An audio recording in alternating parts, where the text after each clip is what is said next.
It was a lady named Sarah, right?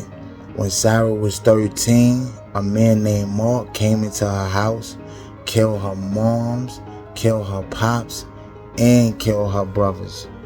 He even shot her in the face, but she survived though.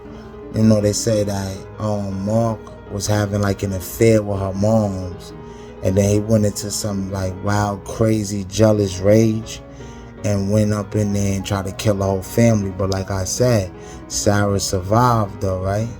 So like less than a month he got arrested, he got locked up, whatever. And not that long after that, you know what I'm saying, he got sentenced to 20, they gave him 20 years to life for the murders and all of that. But like 10 years into the bed, like 10 years into doing the time, he like so-called found God or whatever, and he wanted to reach out to the only surviving victim, you know, Sarah. He wanted to reach out to her and apologize or whatever, for whatever reason, and explain whatever he needed to explain. So long story short, he took a wild, crazy chance and wrote that same act. I don't care if you don't believe me. I'm telling this story, but it's a true story. He wrote that same address, and it's crazy because after all of them years, Sarah was still living at that. But not only was she still living there, she wrote him back.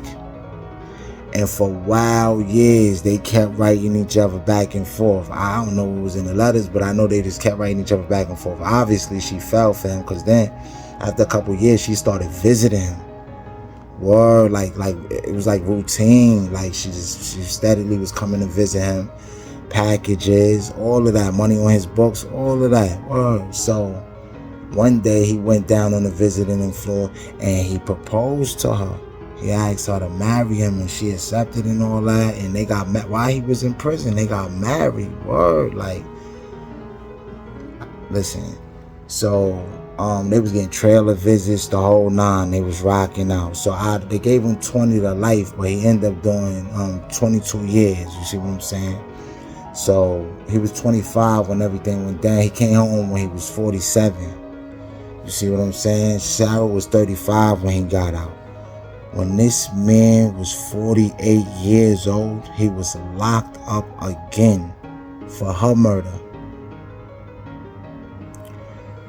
They said that she had 26 stab wounds. Like, we be hearing crazy, wild, vicious stuff all the time, but like, those 26 jabs right now, like, that's a lot of 26 stabs. That's a lot of hate. I don't even know if it was hate or whatever, but that's a wild, crazy scenario right there. You know what I'm saying? And then they was like, yo, he was crying the day before he was getting released.